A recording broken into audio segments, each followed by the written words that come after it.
لیکن تم تو کہنا چاہیے تم کو تو اللہ نے اور ہم نے وہ علم عطا کیا ہے کہ تم نے جس کی بنیاد پر ہمارا دفاع کیا. سلام کر محمد.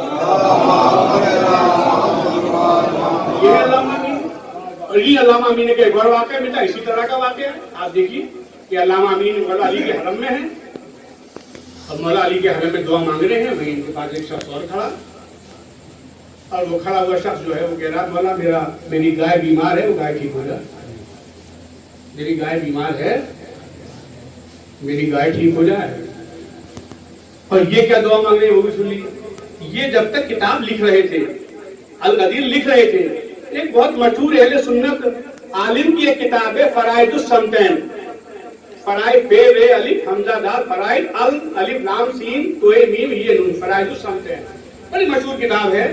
اور اس سے یہ مولا علی کی ولایت کے لیے کچھ کہنا چاہیے تو میٹر لینا چاہتے تھے, اس کو پڑھنا چاہتے تھے تاکہ اس سے یہ کچھ اور میٹر لے اور مولا علی کی ولایت کو ثابت کریں. وہ انہیں نہیں مل رہی. بہت کوشش کی انہوں نے, سب جگہ گئے, وہ کتاب ان کے ہاتھ نہیں آئی. یہ دعا مانگ رہے تھے مولا مجھے جو ہے فرائض الصمتین مل جائے, میرا کام سب مکمل ہو گیا ہے, بس یہ کتاب مل جائے تاکہ میں اسے پڑھنے کے بعد اس کام کو سمیٹ دوں. انہوں نے یہ دعا مانگی. اس نے کہا میری گائے بیمار ہے تو ٹھیک کر دو.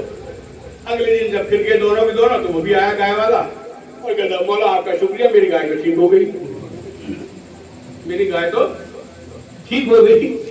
اور ان کو وہ کتاب ابھی نہیں ملی. اب یہ بہت پریشان ہے.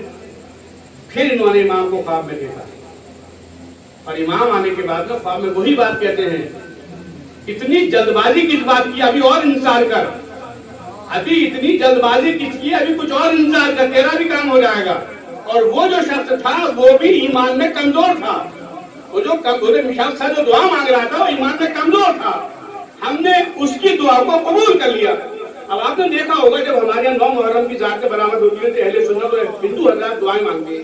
اور میں نے بھی دیکھا ہے, باقاعدہ ہم نے گھر میں بھی سنا ہے, ان کی دعائیں فوراً قبول ہوتی, فوراً, دیر نہیں لگتی.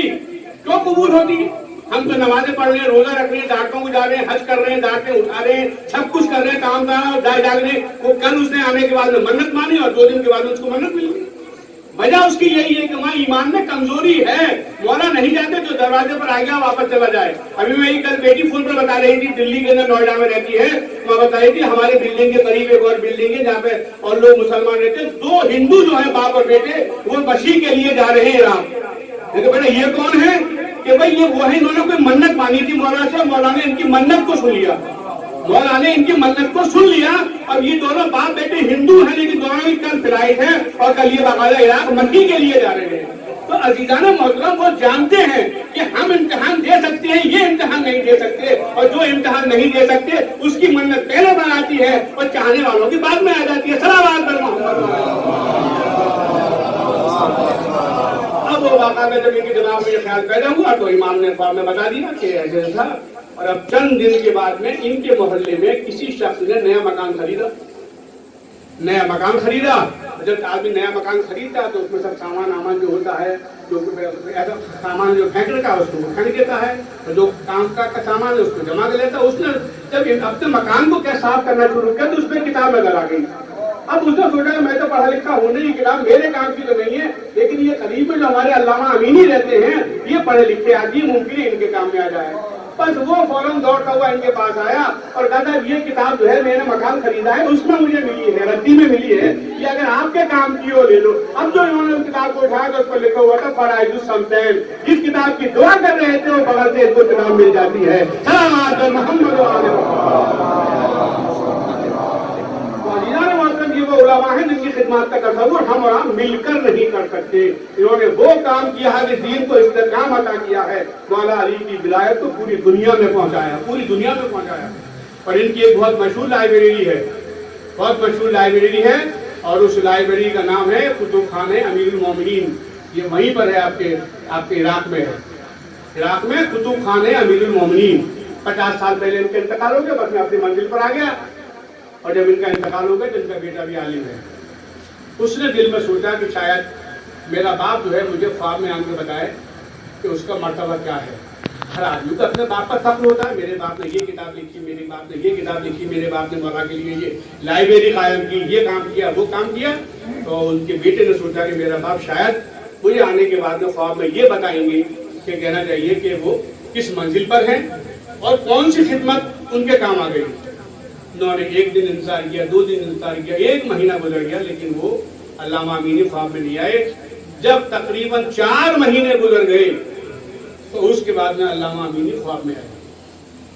جیسے ہی خواب میں آئے تو انہوں نے دیکھا بہترین محل ہے, اور اس بہترین محل میں بہت خوبصورت تخت ہے, اور بہت عمدہ لباس پہنے ہوئے اس تخت کے اوپر علامہ امینی بیٹھے ہوئے. جب انہوں نے یہ حالات دیکھے تو سمجھ لیا کہ ان کی جو خدمات تھی ان کے کام آ گئی. اب یہ بیٹا خواب میں کیا سوال کرتا ہے کہ بابا میں تو برابر انتظار کر رہا تھا, آپ آئے نہیں خواب میں, آج اتنے دن کے بعد میں آئے. تو انہوں نے جواب دیا کہ وہاں سے خواب میں آنا جو ہے ہمارے اختیار میں نہیں ہے, یہ ہمارے اختیار میں نہیں, یہ اللہ کے اختیار میں ہے کہ ہم کب خواب میں آئیں. آپ بابا آپ کے میں بڑے اچھے حالات دیکھ رہا ہوں, بہترین محل ہے, بہترین تخت ہے, بہت عمدہ لباس پہنے ہوئے ہیں, کیا یہ الغدیر کا نتیجہ ہے؟ بیٹے نے کہا جو کتاب تھی نا الغدیر کا نتیجہ نہیں ہے. کہ آپ نے جو کتب خانہ امیر مومنین قائم کیا, کیا یہ اس کا صلہ ہے جو مولانا نے آپ کو دیا ہے؟ کہ کوئی صلہ مجھے مولانا نے نہیں دیا. مولانا نے مجھ سے یہ کہا کہ تو نے جتنے بھی کام کیے ہیں ان کا صلہ بعد میں ملے گا. جتنے کام کیے ہیں, الغدیر لکھی ہے, کتب خانہ امیر مومنین قائم کیا, یہ سب کا صلہ بعد میں ملے گا. یہ کیا ہے بابا, پھر یہ کیا ہوا؟ کہا مولانا نے مجھ سے کہا تو جو ہر شب جمعہ میں مولا کی زیارت کے لیے حرم امیر المومنین میں آتا تھا, ہر جمعے کو, ہر شب جمعہ میں تو جو مولا کی زیارت کے لیے حرم امیر المومنین میں آتا تھا, یہ اس زیارت کا ثواب ہے. اور یہ بیٹا یہ اس زیارت کا بھی مکمل ثواب نہیں ہے, یہ مکمل ثواب نہیں ہے. اس زیارت مولانا نے کہا کہ اس کا مکمل ثواب تو ہم بعد میں دیں گے, اس زیارت کے معمولی حصے کا ہم تجھے ثواب دے رہے ہیں. تو عزیزو, زیارت امیر المومنین کے معمولی حصے کا ثواب یہ ہے کہ انسان جو ہے ایسی روحانیت کی منزل میں پہنچ جاتا ہے. اور وہ لوگ جو برابر امام کی زیارت کا ثواب دیکھیے کربلا میں کیا عالم ہے. 800 فلائٹیں ایک دن کے اندر آپ کے نجف ایئرپورٹ کو اتر رہی ہے, وہاں کا ریکارڈ قائم ہو رہا ہے. پچھلے سال 150 آئی تھی ایک دن میں, اس سال 800 فلائٹیں ایک دن میں آ رہی ہیں. ہر جگہ لبیک یا حسین, لبیک یا حسین, لبیک یا حسین, لبیک یا عباس کی صدائیں بلند ہو رہی ہیں. پوری کائنات دیکھ رہی ہے یہ کیا ہو رہا ہے, یہ کیا ہو رہا. پوری کائنات گواہ ہے اس بات کی کہ اب تک کوئی بھی مسلک اور مذہب کا ایسا ماننے والا نہیں ہے کہ جس کے یہاں اتنا بڑا اجتماع جمع ہوتا ہو, اتنا بڑا مجمع جماعت ہو, 7 کروڑ اور 6 کروڑ اور 5 کروڑ لوگ بیک وقت جمع ہوتے ہو. نہ کھانے کی پریشانی ہے, نہ رہنے کی پریشانی ہے, نہ پینے کی پریشانی ہے, ہر شے وہاں موجود ہے. اس لیے کہ یہ وہ امام ہیں کہ کائنات کے ہر شے پر ان کا اختیار ہے. جس کا اختیار ہر شے پر ہو وہاں ظاہر پریشان نہیں ہوتا, ساری سہولتیں وہاں پر مل جاتی ہیں. میں کہوں گا مولا آپ کے صدقے میں کروڑوں کروڑوں آپ کے صدقے میں کھانا کھا رہے ہیں, پانی پی رہے ہیں, سبیلیں لگ رہی ہے, لیکن مولا کربلا میں آپ کا لال حسین 3 دن کا بھوکا پیاسا کربلا کے میدان میں شہید ہو گیا. عزاداروں میں کہوں گا مولا علی اکبر کے سینے پر برشی کا پھر لگا, آئے ضعیف باپ 3 دن کا بھوکا پیاسا علی اکبر کے جنازے پر بیٹھا ہوا. عزاداروں ذرا امام کے یاد و حسرت کا اندازہ لگائیے. جوان بیٹا ہم شکل نبی ہے اور مولا فرماتے ہیں یا بنیا الگ دنیا بعدک الابا, اے بیٹا تیرے بعد جینے کا مزہ نہیں ہے, ارے زندگانی دنیا پر خاک ہے. اب بس عزاداروں کبھی عباس کا مرثیہ پڑھا, الانا انتظار لاری, بھیا تیرے مرنے میں حسین کی کمر توڑی. یہ وہی عباس ہیں کہ جب آقائے خوئی حرم عباس میں جاتے تھے تو پوری زیارت پڑھنے کے بعد 2 جملے کہتے تھے, السلام علیکم یا شباب الحسین, اے حسین کی جوانی تجھ پر میرا سلام. جب تک زندہ تھا حسین جوان تھا, اور جب شہادت ہو گئی تو امام نے کہا میری چہرہ میری کمر توڑ دی.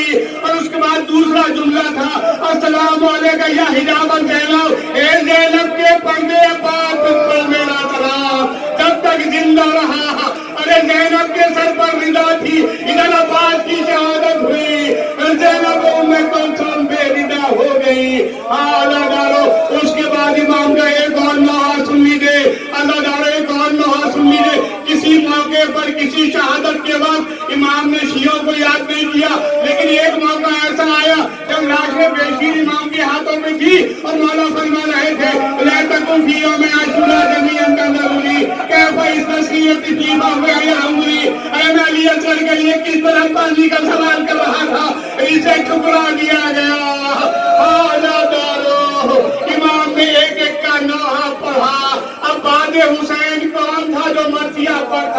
ہاں ایک پڑھنے والا مرثیہ پڑھنے والا نظر آیا. شام کا بازار ہے, ہاتھوں میں ہتھکڑیاں ہیں, پیروں میں بیڑیاں ہیں, گلے میں توگے خاندان ہیں. آل محمد کا غیور امام, ماں بہنیں اور پھوپھیاں بے مکنا و چادر. امام کے زبان پر مرثیہ اقال اللیلال فی دمشق کاندنی من الزن عبد الغابان الرسول. ارے مجھے اس طرح سے ذلیل و رسوا کیا گیا جیسے وہ غلام ہو, ارے جس کی کوئی نصرت کرنے والا نہ ہو. بس حسین کے عزاداروں اور مجلس عزا تمام ہو رہی ہے. آل محمد کا لٹا ہوا قافلہ بازار شام میں پہنچا. علامہ مجلسی لکھتے ہیں کہ امام حسین کا سر نیزے طویل پر تھا. امام کی آنکھیں کھلی ہوئی تھی, لیکن جب مسائل کی ذاتی ہوتی تھی تو آنکھیں بند ہو جاتی تھی, آنکھوں سے آنسو جاری ہونے لگتے تھے. اور اس کے بعد علامہ مجلسی لکھتے ہیں کہ جب بازار شام میں حسین کے سر کو دیکھا تو کیا دیکھا کہ امام کی آنکھیں بند ہو گئی ہیں اور آنکھوں سے آنسو جاری ہے. ہائے میرا ریلا دائم رہا. ارے جس کی ماں کا جنازہ رات کی تاریکی میں برابر ہو, اس کی ماں بہنیں اور پھوپھیاں بے مکنا و چادر. بس عزادارو, اسی اسنا میں سہیل بن سعد سعدی کا اور بازار شام سے گزر ہوا. سہیل آگے بڑھ رہے تھے, لوگوں سے کہا اے شامیوں کس کا تماشا دیکھ رہے ہو؟ تمہیں رسول کی حدیث یاد نہیں ہے کہ اگر اس شہر میں کبھی کسی قیدیوں کا قافلہ گزرے تو ان کا تماشا نہ دیکھنا. لوگوں نے کہا نہیں, حاکم وقت کا حکم یہ ہے کہ ان کا تماشا ضرور دیکھا جائے. عزادارو, سہیل رسول کے صحابی ہیں, آگے بڑھے.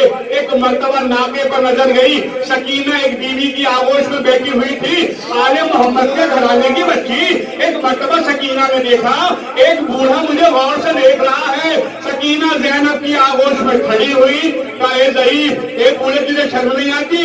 نامحرم ہو کر ہمارے اوپر سر نظر اٹھا رہا ہے. بس ایک مرتبہ ارے سہیل نے ہاتھوں کو جوڑا, اے بیوی میرا مقصد دیکھنا نہیں ہے, مجھے یہ بتاؤ کہ یہ کون قافلہ ہے. ایک مرتبہ شہزادی زینب گویا ہوئی, اے بھائی آگے چلا جا, ارے قافلے کا سردار آگے ہے. لوگ عزادارو مجلس تمام ہو رہی ہے. سہیل آگے بڑھے, کیا دیکھا ایک ناکے پر ایک شخص ہے جس کے ہاتھوں میں ہتھکڑیاں, پیروں میں بیڑیاں, گلے میں توگے خاندار, گردن جھکی ہوئی. علماء نے لکھا ہے کہ شاید امام کا سر اس لیے جھکا تھا کہ گردن میں توگے خاندار. ارے نہیں میرا غیرت داری واہ. ایک مرتبہ سہیل آگے بڑھے, فرماتے السلام علیکم ایھا المظلوم, اے مظلوم کس پر میرا سلام. اب جو امام نے سر اٹھایا تو فرماتے اے میرے جد صحابی سہیل. ارے تو بھی نہ پہچانا, پر جیسے سہیل نے آواز سنی سہیل کانپنے لگے. اے بھائی تیری آواز تو رسول کی آواز سے مل رہی ہے, تیرا لہجہ بنی ہاشم کے لہجے سے مل رہا ہے. ارے جلدی اپنا نام بتا دے. ایک مرتبہ امام نے کہا اللہ قتل الحسین بن کربلا, اللہ ذبح الحسین بن کربلا. ارے کربلا میں حسین کا گھر تاراج ہو گیا. اے سہیل نے وہ علی اکبر کا سر ہے, وہ قاسم کا سر ہے, وہ محمد کا سر ہے, وہ نیزے طویل پر میرے بابا حسین کا سر ہے. سہیل امام کے قدموں پر گرے, کافی دیر تک میرے مولا کو پرسا دیتے رہے. آخری جملہ مجلس تمام. ایک مرتبہ سہیل کھڑے ہوئے, ہاتھوں کو جوڑا, کہ مولا میں آپ کا چاہنے والا ہوں, اگر کوئی خواہش ہو تو مولا بیان کر دو, میں پوری کر دوں گا. ایک مرتبہ امام نے کہا پہلے میں اپنی پھوپھی زینب سے معلوم کر لوں. جیسے ہی زینب کا نام سنا سہیل نے سر پیٹ لیا, مولا ارے کیا زینب یہاں موجود ہے؟ امام نے کہا سہیل. ارے غضب ہو گیا. ارے رسول کی نوازیاں, فاطمہ کی بیٹیاں, شام کا بازار, ارے تماشائیوں کا مجمع, بے مغنا و چادر.